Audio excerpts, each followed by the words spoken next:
Ciao, sono il dottor Max, della PharmaMax, che si occupa della pubblicazione dei foglietti illustrativi dei farmaci, in formato video, dove io personalmente vi leggerai i bugiardini. In questo video ti leggo il bugiardino del farmaco. Clarilax mastitichezza Almus SRL, sede operativa. Ultimo aggiornamento. 20 luglio 2021. Cos'ha Clarilax mastitichezza?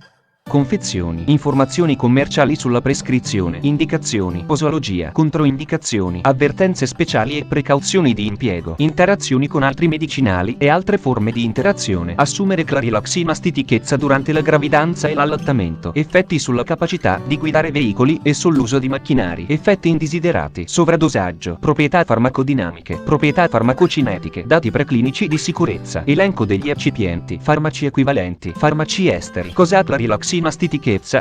Clarilax mastitichezza ha un farmaco a base del principio attivo glicerolo, appartenente alla categoria degli lassativi, emollienti e nello specifico altri farmaci per la costipazione.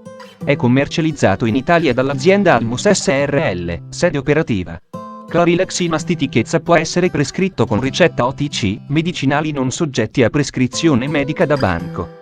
Confezioni. Clarilax mastitichezza adulti 2250 mg 18 supposte. Clarilax mastitichezza bambini 1350 mg 18 supposte. Informazioni commerciali sulla prescrizione. Titolare: Almus SRL, sede operativa. Ricetta: OTC, medicinali non soggetti a prescrizione medica da banco. Classe C. Principio attivo: glicerolo. Gruppo terapeutico: lassativi, emollienti. Forma farmaceutica: supposta. Indicazioni: trattamento di breve durata della stitichezza occasionale. Posologia: la dose corretta a quella minima sufficiente a produrre una facile evacuazione.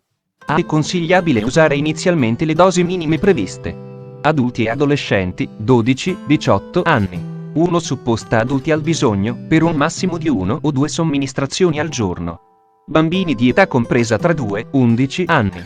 1 supposta bambini al bisogno, per un massimo di 1 o 2 somministrazioni al giorno. Bambini di età compresa tra 1 mese e 2 anni. 1 supposta prima infanzia al bisogno, per un massimo di 1 o 2 somministrazioni al giorno. Istruzioni per l'uso: togliere la supposta dal suo contenitore e poi, se necessario, inumidirla per facilitare l'introduzione rettale. Qualora le supposte apparissero rammollite, immergere i contenitori, prima di aprirli, in acqua fredda. Nei bambini sotto i 12 anni il medicinale può essere utilizzato solo dopo aver consultato il medico. I lassativi devono essere usati il meno frequentemente possibile e per non più di 7 giorni, vedere paragrafo 4.4. Una dieta ricca di liquidi favorisce l'effetto del medicinale. Controindicazioni: ipersensibilità al principio attivo o ad una qualsiasi degli eccipienti, dolore addominale acuto o di origine sconosciuta, nausea o vomito, ostruzione o stenosi intestinale, sanguinamento rettale di origine sconosciuta, crisi emoroidale acuta con dolore e sanguinamento, grave stato di disidratazione.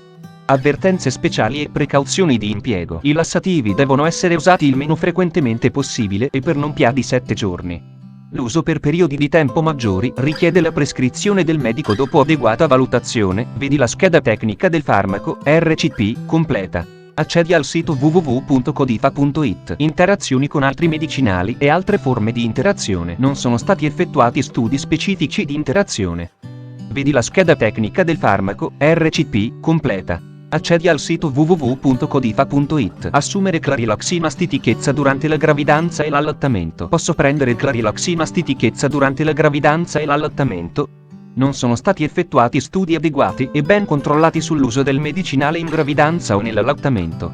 Anche se non ci sono evidenti controindicazioni dell'uso del medicinale in gravidanza e durante, vedi la scheda tecnica del farmaco, RCP, completa. Accedi al sito www.codifa.it. Effetti sulla capacità di guidare veicoli e sull'uso di macchinari. Il medicinale non altera la capacità di guidare veicoli o di usare macchinari. Tuttavia è possibile che durante il trattamento si manifestino degli effetti indesiderati, pertanto è bene conoscere la reazione al farmaco prima di guidare veicoli o usare macchinari. Effetti indesiderati. Di seguito sono riportati gli effetti indesiderati di glicerolo organizzati secondo la classificazione sistemica organica MEDRA. Non sono disponibili dati sufficienti per stabilire la frequenza dei singoli effetti elencati. Patologie: vedi la scheda tecnica del farmaco, RCP, completa. Accedi al sito www.codifa.it. Sovradosaggio: non sono stati riportati casi di sovradosaggio. In ogni caso, dosi eccessive, abuso di lassativi a uso frequente o prolungato o con dosi eccessive, possono causare dolori addominali, diarrea persistente con conseguente perdita di acqua, sali minerali, specialmente potassio, e altri fattori nutritivi essenziali. Le perdite di liquidi ed elettroliti devono essere rimpiazzate. Gli squilibri elettrolitici sono caratterizzati dai seguenti sintomi: sete, vomito, indebolimento, edema, dolori alle ossa, osteomalacia e ipoalbuminemia. Nei casi più gravi è possibile l'insorgenza di disidratazione o ipopotassiemia, la quale può determinare disfunzioni cardiache o neuromuscolari, specialmente in caso di contemporaneo trattamento con glicosidi cardiaci, diuretici o corticosteroidi.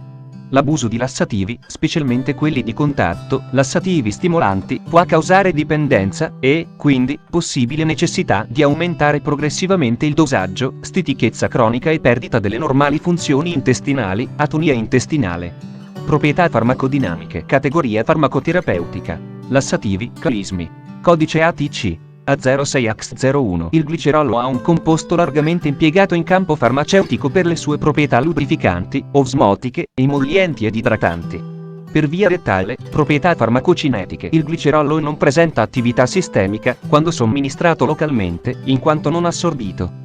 Dati preclinici di sicurezza. I dati preclinici hanno scarsa rilevanza clinica alla luce della vasta esperienza acquisita con l'uso del farmaco nell'uomo. Elenco degli eccipienti: sodio stearato, sodio carbonato anidro.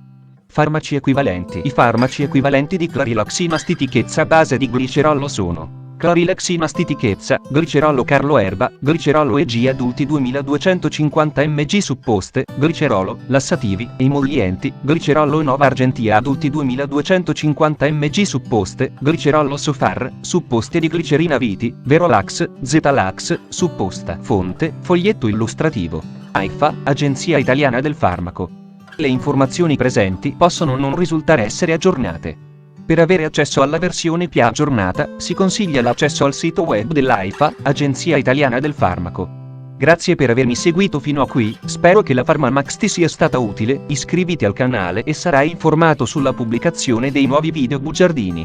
Buon proseguimento, ci vediamo al prossimo farmaco esaminato.